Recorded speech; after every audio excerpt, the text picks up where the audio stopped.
نزدیک تھا کہ عثمان اپنی انگلیاں حضرت علی کی آنکھوں میں ڈال دیں۔ یہ کلمہ تن سے کیا مراد ہے؟ اہل سنت میں کیوں تحریف کی گئی ہے؟ اب میں آپ کو بتا دوں گمراہ ہو لوگوں کو گمراہ۔ بسم اللہ الرحمن الرحیم، السلام علیکم ورحمۃ اللہ وبرکاتہ۔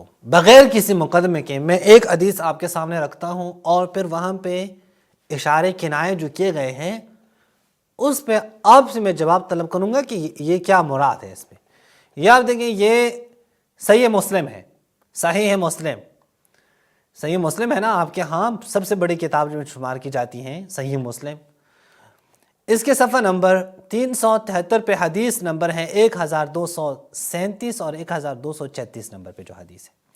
عبداللہ بن شقیق کیا کہتے ہیں؟ کان عثمان ینہا عن المتعہ، عثمان متعۃ الحج سے لوگوں کو روکا کرتے تھے کہ نہیں متعۃ الحج پہ مت جائیں۔ وکان علی یأمر بہا، اور علی اس کا حکم دیا کرتے تھے کہ نہیں جائیں متعۃ الحج انجام دیں۔ فقال عثمان لعلی کلمۃ، عثمان نے علی کو ایک کلمہ کہا۔ کون سا کلمہ؟ یہ کلمہ طیبہ نہیں کہا لا الہ الا اللہ محمد رسول اللہ، نہیں نہیں نہیں، یہ نہیں کہا، ایک بات کہی، وہ بات چھپائی ہے، امام مسلم نے چھپائی، کلمہ کہہ کر چھپا لی۔ ثم قال علی، پھر حضرت علی نے کہا لقد علمت، تم جانتے ہو کہ انا قد تمتعنا مع رسول اللہ، کہ ہم نے متعۃ الحج انجام دیا ہے رسول اللہ کے ساتھ۔ ان نے کہا ہاں لیکن ہم اس وقت خائف تھے، ڈر کے اور خوف کی حالت میں تھے۔ بہرحال آپ دیکھیں میرا اس سے کوئی تعلق نہیں ہے، متعۃ الحج سے کوئی تعلق نہیں ہے۔ یہ کلمتن سے کیا مراد ہے؟ اہل سنت کی کتب میں کیوں تحریف کی گئی ہیں؟ اب میں آپ کو بتا بھی دوں گا کہ کلمتن سے کیا مراد ہے۔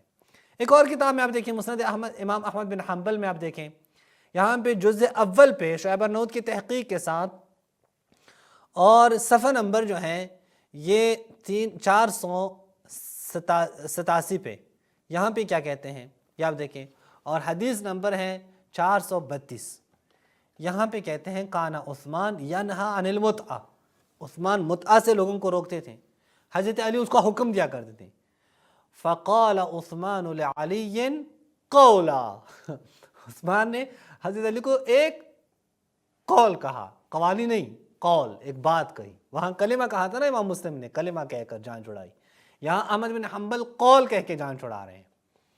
پھر مولا علی نے کہا تمہیں پتہ ہے کہ ہم رسول اللہ کے دور میں حج تمتع ہم نے انجام دیا خود رسول اللہ کی معیت میں۔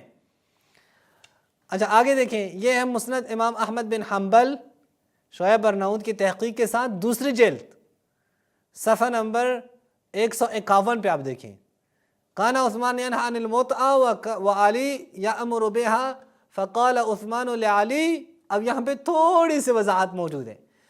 عثمان نے علی کو کہا انک کذا وکذا، تم ایسے ایسے ہو، بس معلومہ نہیں وہ کلمہ و قول جو ہے نا وہ ضرور تم ایسے ایسے ہو، یعنی ضرور کوئی ایسی بات اس میں موجود ہے جو ان محدثین نے چھپانے کی بھرپور کوشش کی ہے۔ یہاں پہ احمد بن حنبل نے تھوڑا سا اشارہ دیا لیکن پھر بھی چھپائی ہے بات کہ نہیں قضا و قضا ہے۔ آگے دیکھیں المطالب العالیہ بزوائد المسانید الثمانیہ للحافظ احمد بن علی بن حجر الاسقلانی، یہ ان کی کتاب ہے اسقلانی صاحب کی، یہاں صفحہ نمبر 44 پہ آپ دیکھیں، یہاں پہ حدیث نمبر ہے 2136، باب قائم کی ہے، باب الصبر علی تأدیب الامام، اگر حاکم تمہاری تأدیب کرتا ہو تو تم صبر کرو، اس کے اوپر باب ہے۔ بالکل وہی بات انہوں نے قائم کی ہے، انہوں نے بات ذکر کی ہے، یہاں پہ تھوڑی تفصیل کے ساتھ ہے کہ طلحہ و عائشہ فلاں و فلاں فمشى الی علی فکاد ان ینخس عینہ باصبعہ وَيَقُولُ لَهُ إِنَّكَ لَضَالٌ مُضِلٌ۔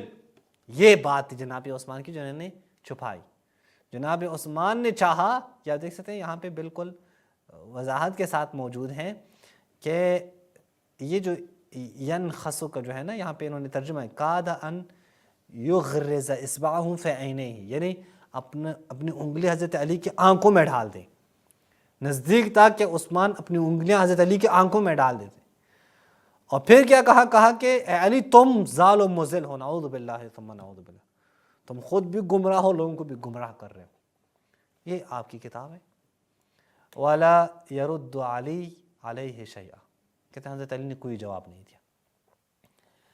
یہ آپ کی کتاب ہے سر، کیسے امام مسلم نے اور احمد بن حنبل نے چھپانے کی کوشش کی ہے، کیونکہ حقیقت یہ ہے، حقیقت آپ کے سامنے ہے۔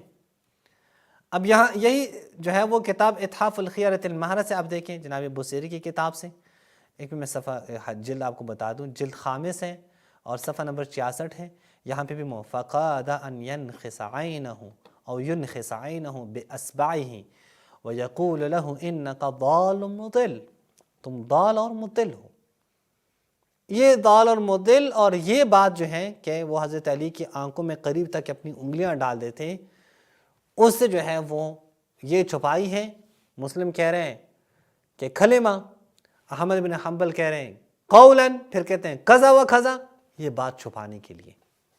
اب اندازہ کریں جب یہ بات چھپانے کی کوشش کی گئی ہیں تو اہل بیت پہ جو دیگر ظلم ہوئے ہیں ان کے چھپانے کی کیا کیا کوشش کی ہوئی، وہ یقیناً انہوں نے بہت کچھ چھپایا ہے۔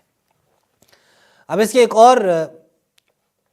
اور تھی، ایک تحریف تھی اسی روایت کی کہ آپ نے دیکھ لیا کہ ہم کئی جو ہے وہ روایات بیان کر رہے ہیں اور تقریباً شاید کوئی 20ویں قسط ہوگی یا اس سے بھی زیادہ ہوگی کہ ہم اہل سنت کی کتب سے تحریفات آپ کے سامنے لا رہے ہیں کہ کیسے یہ لوگ تحریفات کر رہے ہیں اپنی کتابوں میں، اور بالکل واضح ہے، اظہر من الشمس ہے کہ اتنے سارے موارد ہم آپ کے سامنے لا رہے ہیں، ان میں سے اکثر بلکہ سب سے زیادہ اہل بیت کی مظلومیت کے بارے میں ہے، یا خلفاء اور صحابہ کی کارکردگیوں کے بارے میں ہے، وہ سیاہ کارناموں کے بارے میں ہے جنہوں نے چھپانے کی کوشش کی ہے۔ اس پہ اکتفا کرتے ہیں۔ والسلام علیکم ورحمۃ اللہ وبرکاتہ۔